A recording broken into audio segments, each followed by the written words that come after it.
Concluindo aí o item número 148. Achava-se a princípio que era necessário colocar um lápis com o papel. O fato, então, poderia ser mais facilmente explicado. Sabe-se que os espíritos movem e deslocam objetos que pegam e retiram à distância, podendo assim pegar o lápis e escrever. Desde que o fazem por intermédio da mão dos médiuns ou de uma prancheta, poderiam fazê-lo de maneira direta.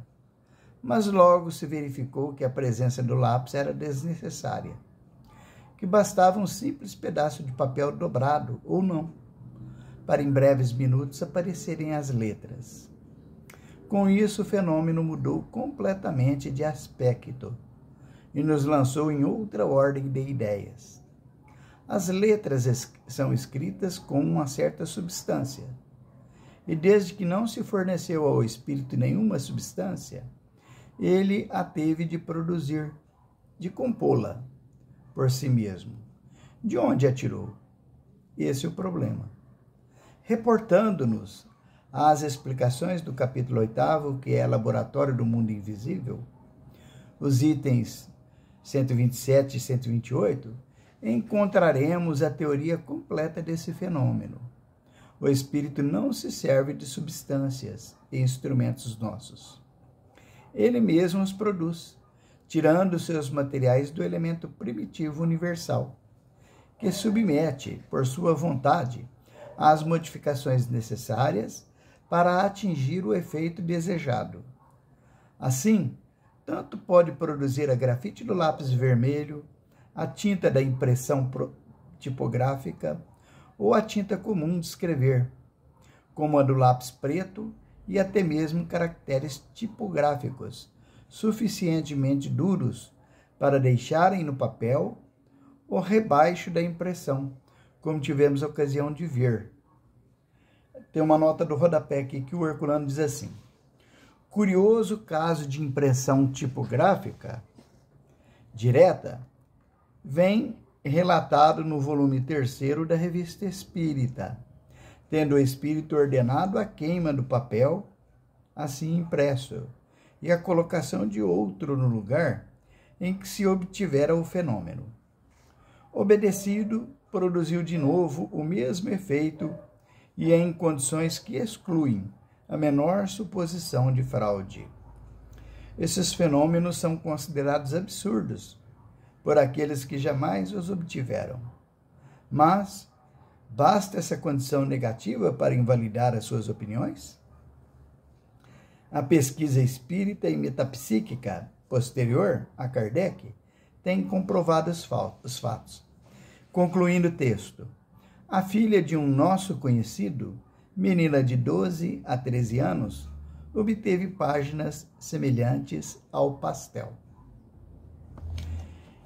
A evolução, então, dos fenômenos mediúnicos, produzidos pelos espíritos em combinação com as capacidades mediúnicas, foram evoluindo, né? Primeiro era um lápis que deixava ali, o espírito pegava da mão do médium e escrevia pela mão do médium. Depois poderia deixar o lápis e o papel que os espíritos escreviam por si só.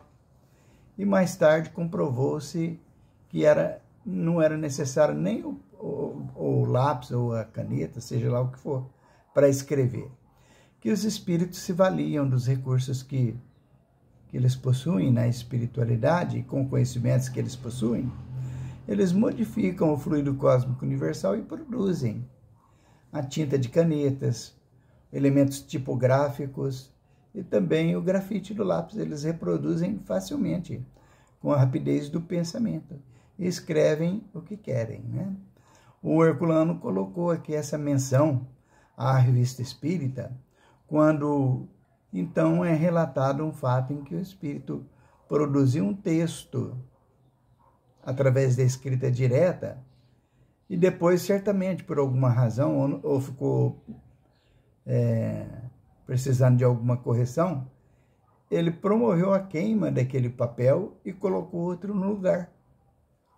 tudo com elementos fluídicos, né, espirituais, e que comprovam de maneira incontestável de que isso é possível, né? É como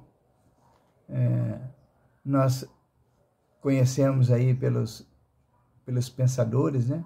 Que o que nós sabemos é uma gota, o que nós ignoramos é um oceano. Então, pelo fato da gente não conhecer ainda, isso é suficiente para provar que não existe? De forma nenhuma. Tem muita coisa que nós não conhecemos ainda, né? Como nós lembramos também do grande pensador lá da Idade Média, que eu não me lembro o nome, né? Ele dizia assim que há mais mistérios entre a terra e o céu do que possa imaginar a vossa vã filosofia, né? E por fim, o Allan Kardec está dizendo aqui da filha de um conhecido dele, de 12 a 13 anos, que produziu, né, semelhantes páginas, ou foi produzido pelos espíritos diante dela, né, páginas semelhantes ao pastel. Eu desafio vocês aí, quem souber o que é o pastel a que se refere aqui Allan Kardec, que evidentemente não é o alimento que nós comemos, né, mas é um tipo de papel. Explique para nós aí, quem puder, o que é esse pastel.